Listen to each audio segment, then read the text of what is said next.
Hey, what's up YouTube? On this video, I'm going to share with you an update or a little bit of a continuance of what I shared in my last video about the shortages and about how prices and inflation are actually increasing at rapid rates right now and what you can do to help plan for that. I'm also going to talk a little bit about all the people that are quitting right now. What are the things that you should do as you quit your job or as you're losing your job? What are some of the first things that you should do financially to make sure that you're going to be able to survive until you get to that next job or until you find something new to be able to provide for your family?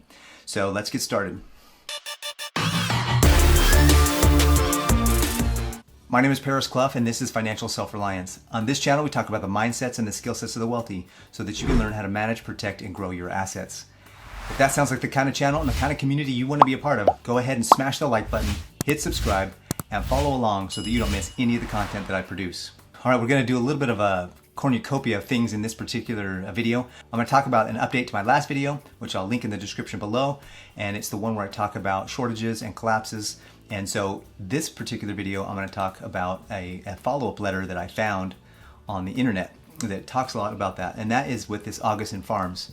So Augason Farms is a major food producer. They're one of the people that produce a lot of emergency food. They're a huge food processing company. So check this out.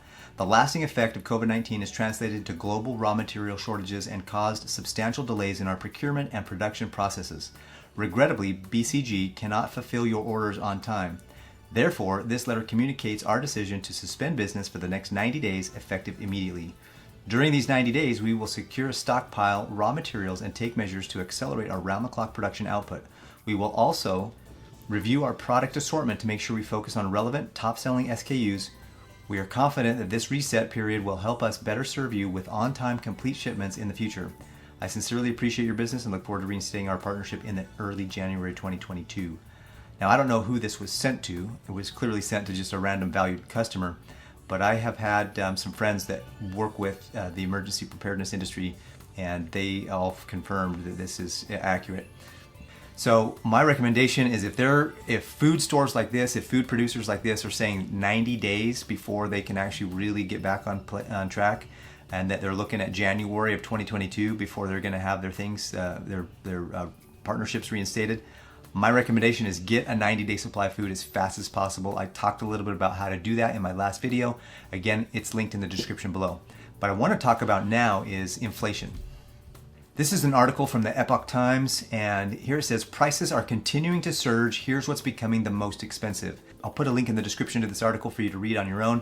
But it says here that gas has increased 42%, meats 10.5%, propane 27.6%, fuel, electricity, peanut butter, coffee, bacon products, bacon's 19%, uncooked beefsteaks 22%, furniture, used cars, new cars, rental cars, footwear, motor vehicle maintenance repair, postage and delivery services, haircuts, sporting goods, appliances, restaurant prices, and rent.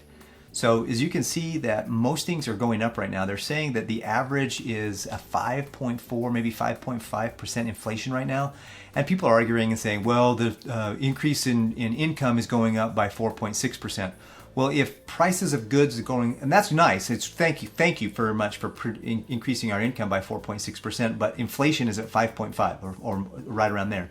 What that means is we're still losing, our purchasing power is still losing by a percentage. So we're not gaining anything. Don't believe the narrative until you see the math that's out there that yes, while incomes are increasing, they're not increasing as fast as the price and cost of goods sold. So just keep that in mind as you're doing your planning and you're looking forward to the future here. So let's talk about some things that you can do right now if you've quit your job or you're looking to quit your job in the near future. What are some things that you can do? First, if you're, I'm going to talk to the people that are about to quit their job or looking to quit their job, or they're not willing to submit themselves to an experimental medical procedure, and they want to keep themselves in a position where they can be healthy and well, and so they're going to have to leave their employer here pretty soon. So my recommendation is make sure that you wait to hold the line, wait till the last minute, make sure they fire you. That way you have a lot of legal recourse to be able to go back and maybe fight that. There's a lot of lawyers out there that are saying that there's a really strong case to be able to win a case if you have that situation in your future. So hold the line, stay strong, do what you're supposed to do what your conscience and your heart tell you to do. So what would I do if I were you? I would stockpile food right now. Get your 90-day supply of food right now. make sure that you're putting as much money into savings as you possibly can. Cut back on some of those discretionary things. Cut back on your cable, maybe. Cut back on some of those things that you maybe bring a sack lunch to work and save the money you would have spent if you would have gone out to eat at lunch. Do some things to really cinch down on your finances and save as much money as possible, number one. And then two, when you go to the grocery store next, buy 2 or 3 cans of food, buy 2 of everything that you normally buy, and then put that second one on the shelf for you to be able to utilize over the next coming weeks. A lot of people are still looking at maybe a month or 2 out before they have to make any final decisions. And so you've got some time, although not a lot. You do have some time if you really cinch down on your finances, if you really narrow down on what you absolutely have to spend money on and then cut out all the fat and just save that money. I think you're going to be okay. You'll be able to find, especially if you have food, because one of the most important things to be able to do is pay for gas and food and rent. And if you have food, at least you don't have to pay for that because you got that stored up. So you can use the money that you saved up to pay for your rent, mortgage, or your car payments and gas and things like that, so that you can get out there and start looking for a new job that's going to respect you and that's going to give you the freedoms and liberties that you're looking for. The real thing that I would say is if you've already quit your job, then what you want to do is you want to take a look at your budget. Really look at all the expenses that you have every month. Now remember, there's 2 kinds of expenses. The expenses that are fixed expenses, those are the ones that you have to spend the same amount of money every month. There's no way out of them. That's like your mortgage, that's your car payment, that's your insurance payments. Those are those things, the cell phone bill, by the way, those are those things that you have to have every month and you can't get out of those. You can't really reduce them. You can't really spend a little bit less on your mortgage. You can't say, oh, I'll live in my house a few days less this month so that my mortgage is less. That's not how it works. But you can say I won't drive as often, or maybe you'll plan your routes better so that you're hitting more things in one route on a drive rather than, going out, running an errand and then coming back and then, oh shoot, should have done this other errand. Then you go back out and run another errand. If you plan ahead and you put all your errands in a path, or maybe on your map, do all your errands in a row. That way you can go out one time, hit all your errands, and then come back and you save money on gas. So those are variable expenses. Those variable expenses are the things that you can control. If you're paying a lot of money for cable and you can reduce that down to a lower payment just to have the bare minimum or the basics, do that.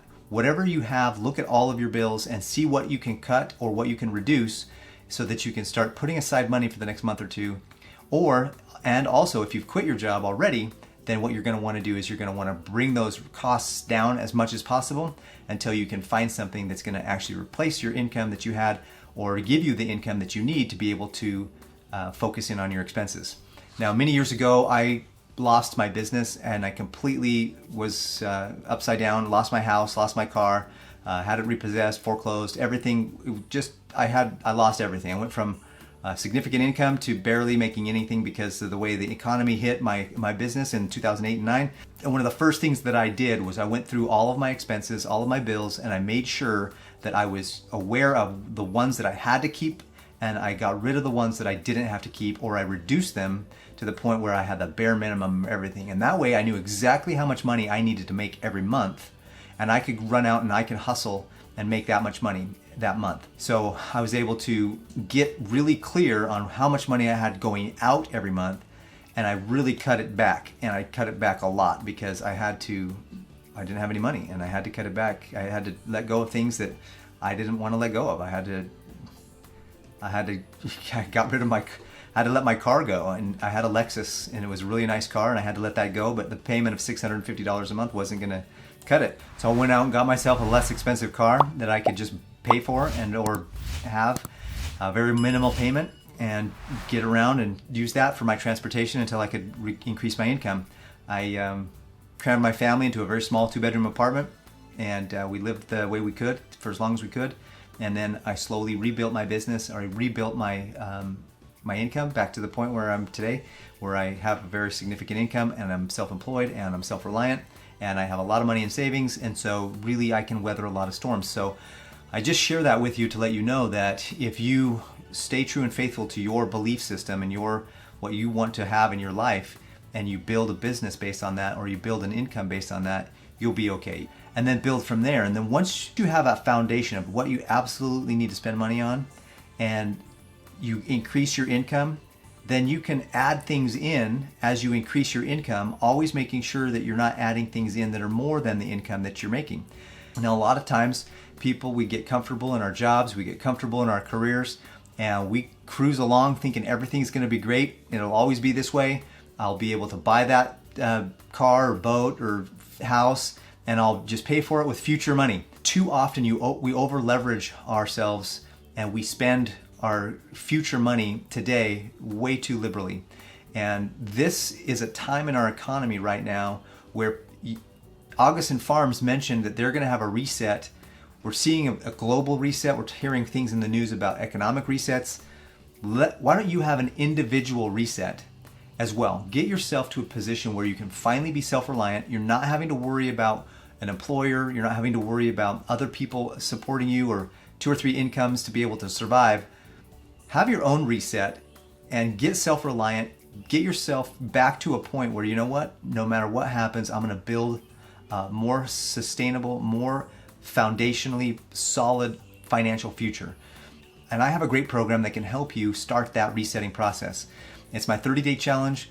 I have a link in the description below that you can click on that button. It's a free course and it takes you through a whole process of really setting up what are your expenses, your fixed expenses, your variable expenses. It takes you through a process of setting up a budget or what I call an accountability program, where you can be accountable to your money and you can take control of your money so that going forward, you know how much money you're spending, how much money you're making, and you can be in control of that and get to the point where you're making more money than what you're spending, and then you can start saving and investing and you can start really expanding. I don't want you to be a miser. I don't want you to be somebody that's so strict with your spending that you don't spend a dime on anything. But I want you to make sure that you're spending less than you make. If you're spending more money than what you make right now, you need to reverse that. You need to spend less than what you're making and then build from there. And then it might take you several months to build, but do it. It's worth it. It takes time to do something right, and make sure you have that mentality. And so you build up to that. You build up to where you have enough money in savings, you have enough money in your investments, and now you can go buy the extra TV or the extra boat or the extra car, or upgrade your car to the nicer version, or update your wardrobe, or update whatever you want to have in your life as some of the luxuries. Don't spend your money on luxuries when you should be spending that money on your needs, because your needs are more important. And then as you grow your means, you grow your income, you can start having some of those luxuries.